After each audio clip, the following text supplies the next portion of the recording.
Hey everyone, my name is Rupali. I'm working as a training officer. So welcome back to my another video.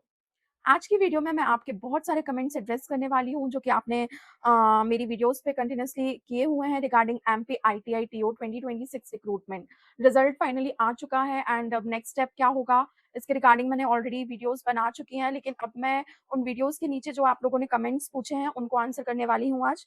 तो काफ़ी सारे comments repeated हैं तो मैं उनको क्लब करके उनका एक ही आंसर दूंगी। तो सबसे पहले कमेंट हम स्टार्ट करते हैं। पहला कमेंट है धीरेन्द्र मालवी मरावी का, जिन्होंने पूछा है मैम डीवी डेट कब से शुरू है। इसके बाद बिलीवर सत्तू, निकिता सोलंकी, इनके भी सेम कमेंट्स हैं, डीवी कब से स्टार्ट होगा मैम, रिजल्ट के कितने टाइम बाद डीवी होगा।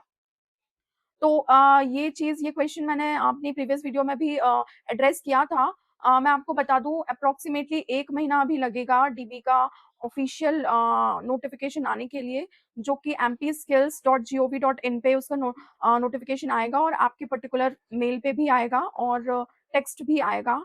सो अप्रोक्सीमेटली 1 महीना अभी आपके पास है। आप अपने जितने भी डॉक्यूमेंट्स हैं, नेसेसरी डॉक्यूमेंट्स, उनको रेडी कर लीजिए, क्योंकि उसके बाद नोटिफिकेशन आने के बाद आपके पास ज़्यादा टाइम नहीं होता है। 15 टू 20 डेज़ के अंदर आपका डीवी होता है। सो ये कमेंट काफ़ी रिपीटेड था, मैंने इसका आंसर कर दिया है। अब इसके बाद नेक्स्ट कमेंट है BBXO3UE का, मैम ट्रेनिंग कितने दिनों की होती है एंड कहाँ पे होती है? मैं ये चीज़ पहले भी बता चुकी हूँ कि पहले एक CITS craftsman instructor training scheme के अंडर में CITS होता था, जो प्रॉपर 6 मंथ्स टू 1 ईयर की ट्रेनिंग हुआ करती थी, बट अब वो नहीं होती है। अब RPL होने लगा है, जो कि सिर्फ एक एग्जाम होता है। आपको 3 इयर्स का जो प्रोबेशन होता है उसके बाद आपको एक एग्जाम देना पड़ता है RPL का। तो अब वो होने लगा है, तो ट्रेनिंग एज सच आपकी नहीं होती है। हाँ, जब आप जॉइन कर लेते हैं उसके बाद टाइमली जो अलग-अलग ट्रेनिंग्स हैं, 1 वीक की, 15 डेज़ की ओरिएंटेशन ट्रेनिंग है या टेक्निकल ट्रेनिंग है, तो उसके लिए आपको टाइमली भेजा जाता है। लेकिन ऐसा कुछ पर्टिकुलर नहीं है कि इतने टाइम की आपकी ट्रेनिंग होनी ही होनी है। वो डिपार्टमेंट को जैसे लगता है, जिस तरीके की रिक्वायरमेंट उनको लगती है कि आपको ट्रेनिंग पे भेजना है, तो आपको ट्रेनिंग प्रोवाइड करना है, तो वो ऑर्डर इश्यू करते हैं और उन डेट्स पे आपकी या उन वीक्स पे आपकी ट्रेनिंग हो जाती है। ठीक है? अब नेक्स्ट क्वेश्चन फिर से वही है कि मैम डॉक्यूमेंट वेरिफिकेशन कब तक होगा? आफ्टर रिजल्ट वहाँ से लेटर आएगा या मेल आएगा? ये पूछा है श्रीकांत चंद्रवंशी 48939। डॉक्यूमेंट वेरिफिकेशन में अगेन 1 से 1.5 महीने लगेंगे अभी, और ये आपको एक ऑर्डर भी आएगा इसका, जो कि मैंने बताया है mpskills.gov.in पे आएगा और मेल भी आएगा आपको इसका। ठीक है? तो आप बिल्कुल भी टेंशन मत लीजिए, आपको हर तरीके से इन्फॉर्मेशन मिलेगी। एक क्वेश्चन ये भी आया है इंजीनियर ऑन फील्ड 876 का, मैम कास्ट सर्टिफिकेट में मदर नेम में स्पेलिंग मिस्टेक है, एफिडेविट से काम चल जाएगा ना?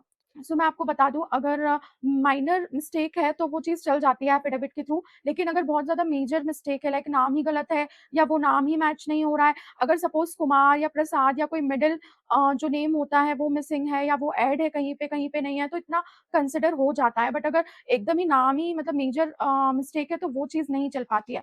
तो आप एफिडेविट उन्हीं चीज़ों के लिए बनवा सकते हैं जो कंसिडरेबल हैं और माइनर हैं। तो ये चीज़ मैं आपको बता दूँ, अगर नाम ही गलत लिखा है तो फिर उस केस में थोड़ा-सा देखना पड़ेगा, चल पाएगा या नहीं चल पाएगा। अगेन एक कमेंट है निकिता सोलंकी जी का, और अभी का जो रिजल्ट आया है इसकी जॉइनिंग कब तक हो सकती है? क्योंकि नेक्स्ट ईयर दिसंबर में रिजल्ट आया था, सितंबर तक जॉइनिंग हुआ था, तो इस बार भी ऐसा इतना टाइम लग सकता है। तो मैं आपको बता दूं, मैंने आपसे पहले ही प्रीवियस वीडियो में बताया कि पूरी प्रोसेस में कम से कम 3 से 6 महीने लग सकते हैं। तो आप बिल्कुल भी ये ना सोचे कि 1 महीने के अंदर हो जाएगा, क्योंकि गवर्नमेंट ऑफिशियल प्रोसेस है, टाइम लगता ही है डीवी में, क्योंकि ये वैकेंसी जो थी वो बहुत बड़ी थी, तो डीवी में भी टाइम लगेगा। Next comment is from Deepika Solanki 9112, ma'am मेरा लाइसेंस नोटिफिकेशन के बाद में बना है, डीवी में कोई दिक्कत तो नहीं होगी? तो मैं आपको बता दूं, जैसे मैंने जो मेरी एक वीडियो है, मैं यहाँ पे क्यूआर लगा देती हूँ, आप वो चेक कर लीजिएगा। जो लास्ट ईयर डॉक्यूमेंट वेरिफिकेशन का एक पूरा जो जो भी नेसेसरी डॉक्यूमेंट्स थे, इंडेक्स आया हुआ था डिपार्टमेंट के थ्रू, उसमें पर्टिकुलरली मेंशन्ड है कि जो आपका ड्राइविंग लाइसेंस है वो इस डेट के पहले का होना चाहिए। ठीक है? तो इस बार भी जो आएगा इंडेक्स, उसमें पर्टिकुलर डेट मेंशन होगी अगर, तो आपको उस डेट के पहले का ही लगेगा। अदरवाइज़ अगर कोई डेट मेंशन नहीं होगी तो आपका जो है लग जाएगा, कंसिडर कर लिया जाएगा लाइसेंस। लेकिन लास्ट टाइम की अगर मैं बात करूँ तो लास्ट टाइम नोटिफिकेशन के पहले की डेट थी, लाइक।